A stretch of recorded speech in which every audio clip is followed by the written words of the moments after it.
Welcome everyone. In the previous lecture, we discussed the respiration and the introduction of respiration about the energy, metabolism, catabolism, anabolism, process of respirations हम लोग ने देखा था। अब जो main part है इस चैप्टर का वो है types of respiration.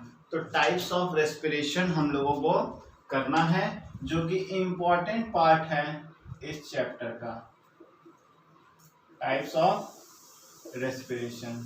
So respiration is of two type: aerobic respiration and anaerobic respiration.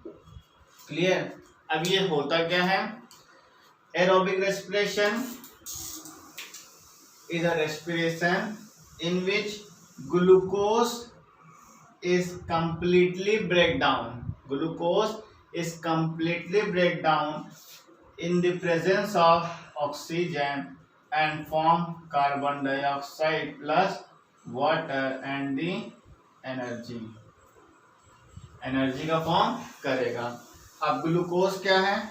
C6H12O6 carbon dioxide की मदद से आपको carbon dioxide plus water plus energy 38 ATP energy form करेगा। क्लियर?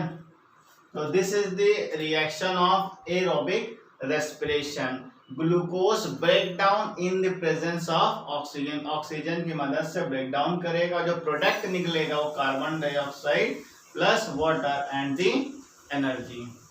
तो ये एनारोबिक रेस्पिरेशन है। अब बात करते हैं एनारोबिक रेस्पिरेशन। एनारोबिक रेस्पिरेशन में आपका एनारोबिक रेस्पिरेशन टेक प्लेस, इसमें भी जो है ग्लूकोज ब्रेक डाउन होगा with in the absence of oxygen and gives out ethyl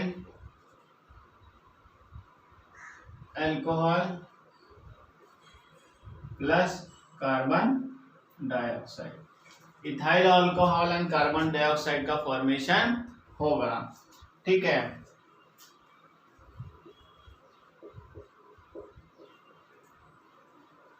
यहाँ पे 2 एटीपी एनर्जी का फॉर्मेशन होगा।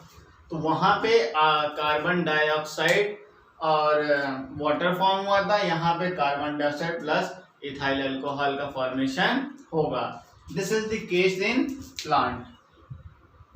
ये प्लांट का केस है।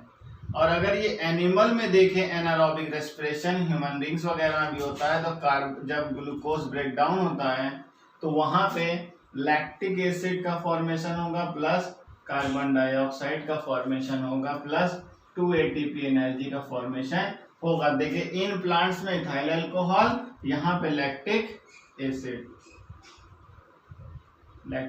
का फॉर्मेशन होगा। Clear?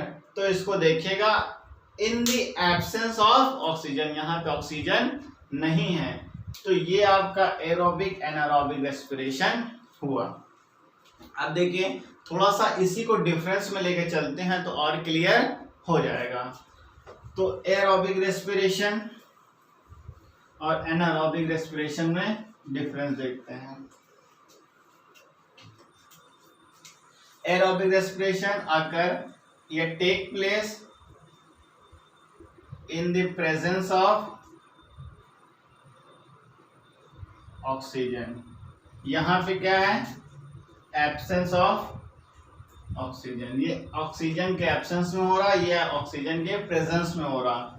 Glucose is completely break down. यहाँ पे पूरा ब्रेक डाउन हो जाता है। यहाँ पे ग्लूकोज इनकम्प्लीट ब्रेकडाउन। क्लियर? एक टेक प्लेस, ये कहां पे होता है? Take place in cytoplasm and mitochondria. Cytoplasm and mitochondria. और इसका जो है it take place in cytoplasm only, ये सिर्फ साइटोप्लाज्म में होता है। अब जो प्रोडक्ट यहाँ पे फॉर्म होता है, the product is carbon dioxide plus water and the energy है। यहाँ पे जो प्रोडक्ट फॉर्म हुआ वो ethyl alcohol plus carbon dioxide plus energy है। प्लांट में और एनिमल में लैक्टिक एसिड का फॉर्म होता है। तो हमें प्लांट का ही देखना है, इसलिए हमको ये लिखना है। तो ये कुछ डिफरेंस हो गए कहाँ पे कैसे फॉर्म होते हैं। अब देखिए उस रिएक्शन से हमने 1 2 3 चीज कवर की, ये वाला चीज हमने उस रिएक्शन में कवर नहीं किया। इसके लिए हमको मैकेनिज्म थोड़ा समझना पड़ेगा कि ये होता कैसे है। ये फर्मेंटेशन के प्रोसेस से होता है और ये आपका ग्लाइकोलिसिस एंड क्रेब्स साइकिल की मदद से होता है। ठीक है, अब इसमें जो लैक्टिक एसिड है ये ह्यूमन बींग्स में होता है तो बैक्टीरिया करता है, और इथाइल अल्कोहल का फॉर्मेशन वो ईस्ट करते हैं। East is a fungus. तो अब इसका मैकेनिज्म समझते हैं। ये कुछ इंपॉर्टेंट पार्ट था और ये मैकेनिज्म है जो इस चैप्टर में सबसे इंपॉर्टेंट पार्ट है, जो पूछता है वो मैकेनिज्म से ही ऑब्जेक्टिव टाइप में पूछेगा। कहाँ पर अकर करता है, कितनी एनर्जी का फॉर्मेशन होता है, क्या फॉर्म होगा, उसको देखते हैं।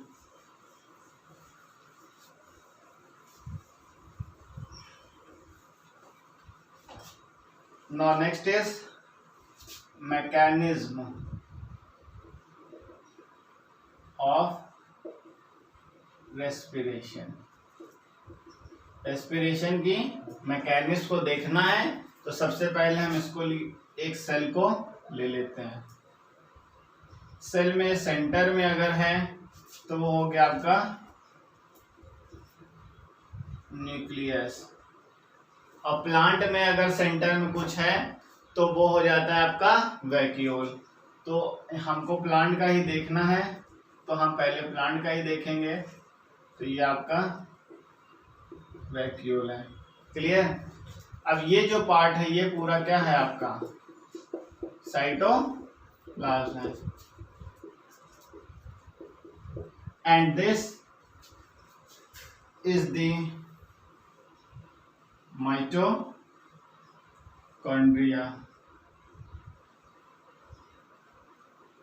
हम लोग ने यही 2 टर्म यूज किया था अभी तक। अब देखिए जब कोई ग्लूकोज यहाँ पे आया,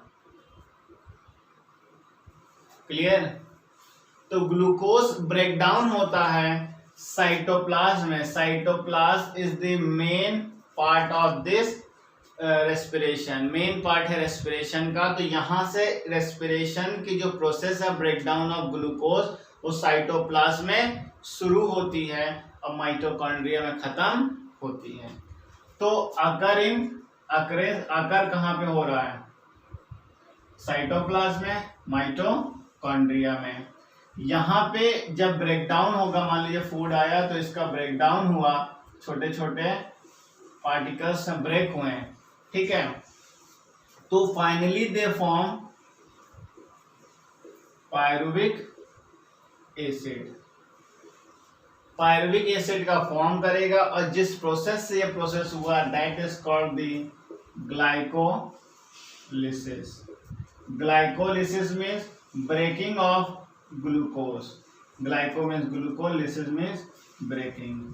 तो breaking of glucose that is called the glycolysis. 3 questions यहाँ पे बनेंगे कि ये जो ग्लाइकोलिसिस की प्रोसेस हुई वो कहाँ पर हुई, साइटोप्लाज्म में। अकरेंस पूछा या ग्लाइकोलिसिस कहाँ पे हुई, तो साइटोप्लाज्म में। या साइटोप्लाज्म में कौन से प्रोसेस हुई, तो ग्लाइकोलिसिस, दोनों में। और फॉर्म क्या हुआ, pyruvic acid. Now this pyruvic acid is oxidized by mitochondria. और यहाँ पे जो एनर्जी फॉर्म हुई वो 2 ATP एनर्जी फॉर्म हुई। Clear. And this pyruvic acid is oxidized by mitochondria. Mitochondria आपको पिछले लेक्चर में बताया powerhouse of the cell. अब इसको वो ऑक्सीडाइज करेगा, ग्लूकोज को कंप्लीटली ऑक्सीडाइज करके कार्बन डाइऑक्साइड प्लस वाटर में चेंज करेगा। एनर्जी जो फॉर्म करता है वो 36 एटीपी एनर्जी का फॉर्मेशन करेगा। तो ये एरोबिक रेस्पिरेशन है। 36 एटीपी यहाँ पर है, 2 यहाँ पर है। पूरे सेल की बात करें तो 38 एटीपी एनर्जी फॉर्म हुआ। तो 38 एटीपी हम लोग ने वहां भी रिएक्शन में लिखा था। तो this is the mechanism of aerobic respiration, और यही इंपॉर्टेंट है। और यहाँ पे जो प्रोसेस हुई that is called the Krebs cycle. Krebs एक साइंटिस्ट थे जिन्होंने इस प्रोसेस को ऑब्जर्व किया, देखा, कैलकुलेट किया, आगे बढ़ाया, इसलिए उनके नाम से ये हुआ। तो ये क्रेब्स साइकिल कहाँ पे होती है? माइटोकॉन्ड्रिया। माइटोकॉन्ड्रिया में कौन सा प्रोसेस होता है? तो Krebs cycle. ATP energy form 36 ATP mitochondria, cytoplasm में 2, overall in aerobic respiration 38 ATP energy is form. तो this is the simple mechanism of aerobic respiration. Anaerobic में आपको बताया फर्मेंटेशन होता है।